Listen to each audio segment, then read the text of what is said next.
महात्मा बुद्ध अपने शिष्यों के साथ यात्रा पर जा रहे थे। महात्मा बुद्ध ने कहा कि आज हम विश्राम के लिए इस गांव में रहते हैं। यह सुनने के बाद वहां पर शिष्यों ने महात्मा बुद्ध के लिए अच्छे अच्छे आसन लगाए। सभी लोग अपने घरों से पकवान बनाकर लाए। सभी स्त्री और बच्चे महात्मा बुद्ध के पैर दबाने लगे। रात होने पर सभी लोग महात्मा बुद्ध की ज्ञान की बातें सुनने लगे। सुबह उठकर महात्मा बुद्ध ने कहा कि अच्छा हम चलते हैं, हमें जाने की अनुमति दें। तभी गांव वालों ने महात्मा बुद्ध से कहा कि महात्मा बुद्ध एक दिन और रुक जाओ। नहीं बच्चे, यह कहकर महात्मा बुद्ध ने गांव वालों को वरदान दिया कि सब कुछ उजड़ जाए। ये सुनकर गांव वाले आश्चर्यचकित हुए, लेकिन उन्होंने महात्मा बुद्ध से कुछ नहीं कहा। तब महात्मा बुद्ध वहां से चले जाते हैं। चलते चलते शाम हो गई। तभी महात्मा बुद्ध एक गांव पहुंचे। उस गांव में जाने के बाद कोई महात्मा बुद्ध पे मिट्टी फेंक रहा था तो कोई कीचड़ फेंक रहा था। इस प्रकार शोर मचाने लगे। महात्मा बुद्ध व उनके शिष्य उनसे पीछा छुड़ाकर वहां से भाग गए। उनके पास जो फटा पुराना कंबल था वह उसे बिछाकर बैठ गए। गांव के बड़े बुजुर्ग भी आए।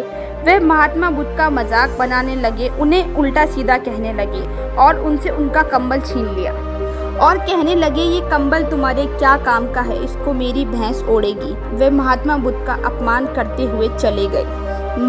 महात्मा बुद्ध और उनके शिष्य परेशान होकर वहां से चले गए और भूखे प्यासे उन्होंने पूरी रात बिताई और सुबह होने पर वहां से निकल गए। महात्मा बुद्ध ने उसे निकलते हुए कहा कि यहीं बसे रहो।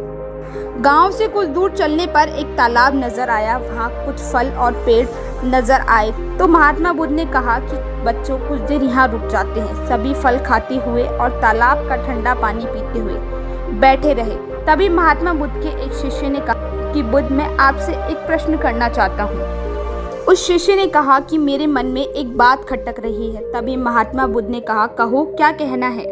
और उसने कहा, बुद्ध अगर आप नाराज ना हो तो एक प्रश्न कर सकता हूँ। बुद्ध ने कहा, पूछो बच्चा, क्या पूछना है। शिष्य ने कहा कि महात्मा, जिस गांव के लोगों ने हमारी अच्छी सेवा की उस गांव के लोगों को तो आपने उजड़ने के लिए कहा और हमारा अपमान हुआ उस गांव के लोगों से बसे रहो, ऐसा क्यों कहा।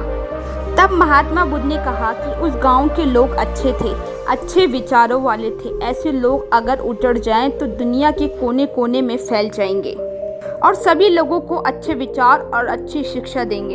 इसलिए मैंने उन्हें उजड़ जाने के लिए कहा। और दूसरे गांव के लोग कितने गंदे थे, वे जहां भी जाएंगे वहां गंदगी फैलाएंगे। मैंने इसलिए उन्हें ये वरदान दिया कि वहीं बसे रहो। महात्मा बुद्ध की बात सुनकर शिष्य बहुत ही प्रभावित हुए।